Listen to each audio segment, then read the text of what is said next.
Untuk informasi lebih lengkap dan berita terkait, jangan lupa untuk klik link yang sudah ada di deskripsi. Dan jangan lupa juga untuk menginstal aplikasi CNBC Indonesia yang ada di Play Store dan juga App Store. Jangan lupa untuk kemudian di-subscribe ya. Kementerian Keuangan ini mewakili pemerintah lagi-lagi ya, setelah di tahun lalu dikatakan berhasil menaikkan cukai tembakau, saat ini sepertinya pemerintah punya wacana kembali untuk menaikkan pajak terkait dengan PPN begitu ya, yang akan dinaikkan di tahun 2022. Ini masih wacana, masih juga dalam pengkajian oleh Kementerian Keuangan sendiri dan langsung menjadi sorotan dari para ekonom dan juga tentunya masyarakat begitu ya. Ini bisa mendorong kondisi politik, pergolakan politik dan juga kondisi ekonomi ke depannya bagi mayoritas di masyarakat Indonesia. Kenapa? Karena tentunya kebijakan untuk PPN ini nantinya akan dirasakan oleh seluruh masyarakat Indonesia yang memiliki daya beli atau kontribusi kepada pertumbuhan ekonomi di kisaran 55 hingga 60%. Untuk itu ini menjadi pertanyaan, apabila PPN-nya dinaikkan, apakah ini nantinya justru akan kontraproduktif? Produktifnya memang mendorong kenaikan pajak begitu ya, diharapkan seperti itu. Tapi untuk masyarakatnya nanti dikatakan apakah jadi tidak produktif atau kontraproduktif. Nah, inilah yang akan kita bahas lebih lanjut, pemerintah yang akan mengkerek PPN apakah ini kontraproduktif. Kita mulai dulu dari permasalahan begitu ya yang terjadi sebenarnya, dan juga ini mungkin menjadi latar belakang daripada Kementerian Keuangan ini berencana menaikkan pendapatan pajaknya. Nah, ini kita mulai dari defisit anggaran dari 2015 hingga 2020. Dapat Anda lihat di sini angkanya memang tidak pernah sampai ke kisaran 3% begitu ya. Selalu dijaga defisitnya di kisaran 2,5 hingga 2,4. Di sini bahkan pernah di tahun 2018 defisit anggarannya hanya 1,82%. Tentunya ini sesuai dengan peraturan pemerintah begitu yang mengatakan defisit memang maksimal hanya di kisaran 3%. Tetapi dapat kita lihat di sini setelah tahun 2019, tahun 2020 Indonesia terkena pandemi di mana pemerintah harus menggelontorkan dana lebih untuk dana PEN atau pemulihan ekonomi nasional. Boom, langsung ya dapat Anda lihat di sini pendapatan dan juga defisit begitu, pendapatannya menurun, defisitnya di sini meningkat menjadi 6,34%. Nah, kenapa tiba-tiba bisa naik dari 3% ke 6,34%? Tentunya karena PEN, dan juga ini ada peraturan presiden ya, Perpres nomor 72 tahun 2020 yang dilancarkan oleh Presiden Joko Widodo begitu, yang memperbolehkan memang lebih dari 3% defisit dari negara Indonesia, tetapi harus kembali lagi di bawah 3% atau 3% begitu setelah 3 tahun. Nah, di 2021 ini ditargetkan defisit di angka 5,7% karena memang kita masih melihat pertumbuhan ekonomi dan recovery ekonomi ini apakah sudah kelihatan begitu ya, hilalnya benar-benar terlihat dengan jelas, sehingga di tahun 2022, di tahun 2023 apabila dana PEN kemudian sudah tidak digelontorkan lagi oleh pemerintah, defisitnya langsung akan membaik begitu. Namun demikian PR daripada pemerintah ini belum selesai, karena tentunya selain defisit di sini yang menjadi permasalahan adalah target daripada APBN sendiri yang kemudian harus tetap dinaikkan supaya pendapatan pajak yang sudah lebih dari 1 dekade shortfall tidak shortfall lagi ya di tahun-tahun selanjutnya. Ini memang PR yang harus bisa diselesaikan oleh pemerintah dan juga Kementerian Keuangan. Nah, di sini dapat Anda lihat dari tahun 2020 ke 2021 target-targetnya dan juga realisasi pendapatannya memang diturunkan di tahun 2020 karena sudah disesuaikan dengan Perpres nomor 72, dan di tahun 2021 ini dinaikkan di kisaran 1.743,6 triliun rupiah. Pertanyaannya sederhana, apakah ini bisa tercapai targetnya atau harus shortfall lagi begitu di tahun 2021. Pun demikian apabila terjadi shortfall, maka tentunya masyarakat juga dan juga mereka yang memperhatikan dan juga ekonom di sini pasti masih tetap akan memperhitungkan kondisi pandemi yang menekan kemudian pendapatan pajak begitu ya di negara Indonesia. Memang tidak hanya Indonesia yang mengalami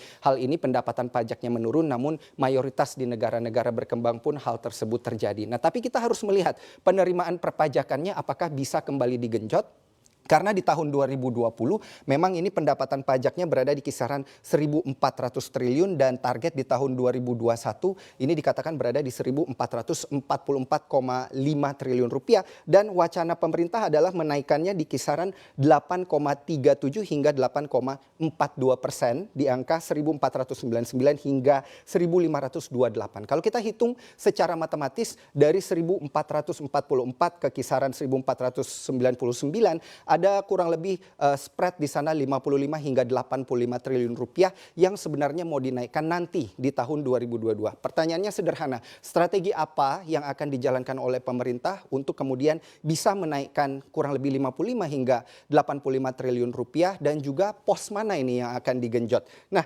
berdasarkan informasi sebelumnya Anda tentu berpikir bahwa pemerintah begitu ya sudah menetapkan dan juga sudah menentukan sepertinya PPN yang akan dinaikkan. Tapi apakah itu tepat sesuai dengan strategi daripada Kementerian Keuangan dan sudah sesuai begitu bagi masyarakat yang nantinya akan menerima. Inilah strategi-strategi yang dikeluarkan langsung oleh Kementerian Keuangan melalui Sri Mulyani di mana ada inovasi penggalian potensi dengan menjaga iklim investasi dan dunia usaha. Jadi walaupun ada penarikan pajak di sana tidak diharapkan kemudian penarikan pajak ini mengganggu iklim investasi dan proyeksi pertumbuhan dunia usaha ke depannya begitu ya. Dan yang kedua di sini nanti akan diadakan juga perluasan basis perpajakan begitu ya dan juga penguatan sistem perpajakan dan yang akhirnya di sini memberikan insentif fiskal begitu secara terukur. Jadi apabila kita melihat strategi-strategi dari pemerintah di sini, pemerintah ingin memang tetap menarik pajak begitu ya tanpa melukai industri dan juga tetap menjaga iklim ekonomi dan juga investasi yang selama ini sudah berjalan. Tapi PR-nya tetap ada begitu ya. PPN-nya ini harus dan juga pendapatan pajak ya, tidak hanya PPN, tapi pendapatan pajak ini memang harus juga ditingkatkan begitu supaya sesuai dengan target setiap tahunnya tetapi tidak mengganggu iklim-iklim yang lainnya. Nah, kita lihat di slide yang selanjutnya apabila memang di sini yang dikatakan PPN begitu yang harus dinaikkan, kita lihat ini adalah data dari APBN kita Januari 2021 di mana pertumbuhan daripada PPN dan juga PPNBM ini targetnya di tahun 2020 berada di 507,5 triliun rupiah tetapi realisasinya ini karena pandemi menjadi 448,39.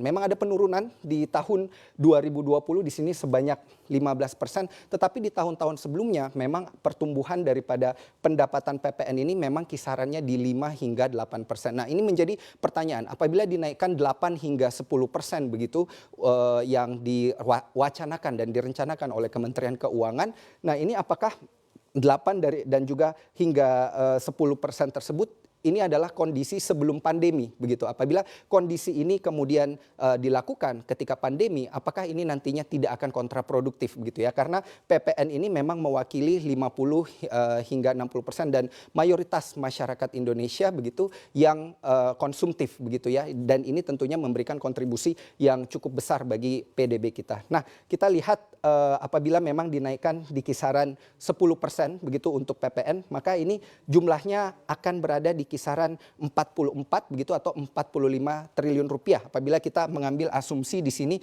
di kisaran 10%. Nah, tentunya 45 triliun rupiah ini belum bisa menutup begitu ya target yang diwacanakan pemerintah di tahun 2022 karena kisarannya ada di 55 hingga 85 triliun rupiah sehingga menaikkan 10% daripada PPN sudah menekan kondisi perekonomian begitu ya. Ini tentunya maksudnya memberikan beban begitu bagi masyarakat dengan menaikkan PPN dan juga pasti dunia usaha akan menaikkan harga sehingga ini juga masih menjadi satu tanda tanya dan juga wacana. Sehingga beberapa ekonom ini menyarankan kenapa tidak cukai alkohol dan juga cukai rokok begitu yang merupakan pendapatan pemerintah ini dinaikkan kembali. Nah, ini kita lihat target dan realisasi daripada bea dan cukai dari 2019 dan juga 2020. Nah, ini menarik karena tentunya nilai yang diberikan di sini juga tidak kecil ya.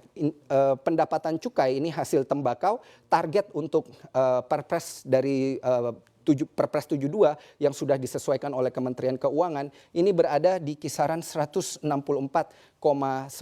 triliun rupiah begitu ya. Sedangkan realisasinya di sini kalau kita lihat pertumbuhannya memang sudah berada di kisaran 3,26%. untuk dari 2019 ke 2020 dan juga capaiannya di tahun 2020 ternyata 103,21%. Artinya memang selalu berada di atas target begitu, sehingga tentu ini menjadi menarik untuk dilihat ke depannya apakah memang realisasi daripada hasil tembakau ini yang sebaiknya dinaikkan. Apabila kita melihat dari cukai etil alkohol sendiri juga di sini ternyata capaiannya bahkan 156,39%, bahkan selalu di atas daripada target begitu ya, di atas 100%. Nah, ini bisa menjadi salah satu pilihan juga bagi pemerintah kemudian untuk dinaikkan. Tapi yang menjadi pertanyaan adalah apakah jumlahnya nanti akan cukup begitu, karena di sini apabila Anda melihat nilai 170 triliun rupiah apabila ditambahkan 10% lagi, ini jumlahnya hanya di kisaran 17 triliun rupiah. Masih belum cukup begitu ya, kemudian untuk mendorong nilai daripada pendapatan pajak supaya bisa sesuai dengan target daripada pemerintah di kisaran 55,85 triliun rupiah. Namun ini menjadi menarik ke depannya karena pos yang manapun yang dinaikkan kemudian oleh Kementerian Keuangan, tentunya yang merasakan nantinya adalah pemerintah, adalah masyarakat begitu ya. Sehingga apakah ini akan menjadi satu kebijakan yang kontraproduktif begitu di tahun 2022, akan kita nantikan kembali.